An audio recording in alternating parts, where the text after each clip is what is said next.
Okay, let's just jump right in. We're going to tackle one of the biggest, most talked about numbers in the entire global economy, China's GDP. And there it is, 2,830 trillion yen.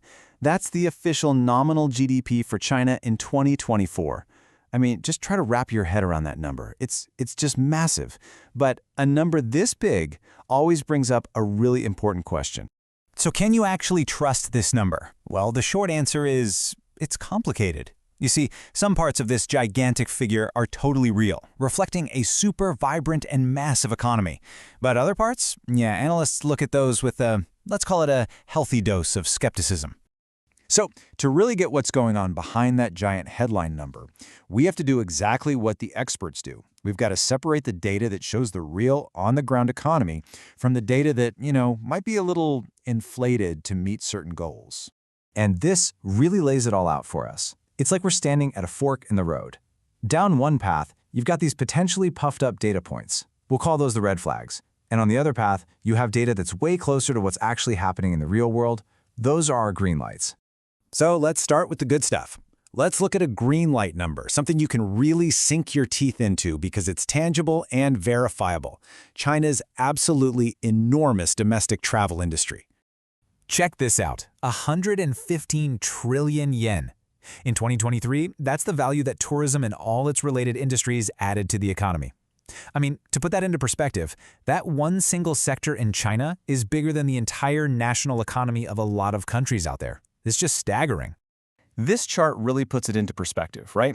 You see that slice for tourism, just over 4%, and you might think, oh, that's not much. But what we just learned is that even that small slice represents a colossal economic force. And here's why it's so reliable. It's tied directly to actual people spending their own hard-earned money on plane tickets, hotels, and food. It's real activity. And that's the key point, really. We're not talking about some abstract number on a spreadsheet. This 103 trillion yen in tourist spending, that's real people making real purchases. It forms this massive, verifiable foundation for the economy. It's a huge chunk of what everyday households are actually buying. Okay, so now that we've seen a reliable number, let's figure out where the more questionable numbers might be coming from. To do that, we need a quick look at how the total GDP is actually put together, at least from the spending side of things. So you can basically think of it as three big engines driving the whole thing. First, you've got what people like you and me buy. That's consumption. Then there's what the country builds. We're talking infrastructure, factories, new apartment buildings. That's called fixed asset investment. And finally, there's what the government spends, plus the difference between exports and imports. Now look closely. See how consumption and investment are pretty much the same size? That's going to be important.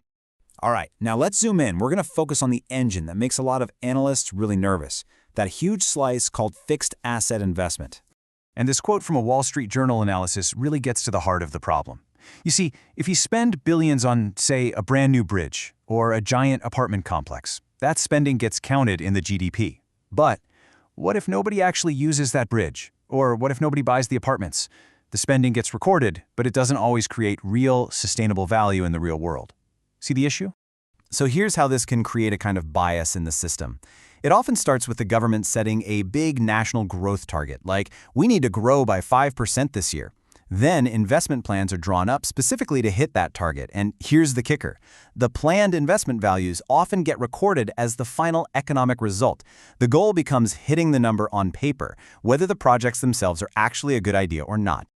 So these are the big red flags, the areas you want to watch with a critical eye. The overall GDP growth rate itself, because it can be influenced by targets. That big fixed asset investment number, because the plan might be bigger than the reality. And even some government spending, depending on how things are classified. These are the spots where political goals can really start to sway the final numbers we all see.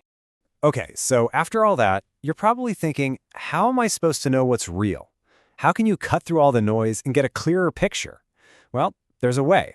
The trick is to focus on the green flags. You want to look for numbers that are tied to actual real-world market transactions.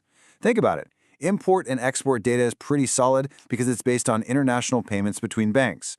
Retail sales data, that comes from actual cash registers and credit card swipes. And like we saw, tourism spending shows what real consumers are choosing to buy. It's just a lot harder to fudge those numbers. And this table just lays the contrast out perfectly. Check out how household consumption and fixed asset investment are almost the exact same size, both over 1,000 trillion yen. That's huge. But one is based on millions and millions of individual people buying things, super high reliability. The other is based on these massive top-down plans, which gives it a much lower reliability score. It's the same amount of money, but a totally different story behind it. So here's the key takeaway, the big thing to remember from all this. When you see economic data from China or frankly from any country, just ask yourself one simple question. Is this number based on real people buying and selling things, or is it based on a government plan or a target? And why does this matter? Because it makes you a much smarter, more critical consumer of news. It gives you the power to see behind the headlines. So, next time you see one of these giant, mind-boggling numbers flash across your screen, what are you going to question first? Because at the end of the day, it's not about just accepting or rejecting a single figure, like 2,830 trillion yen.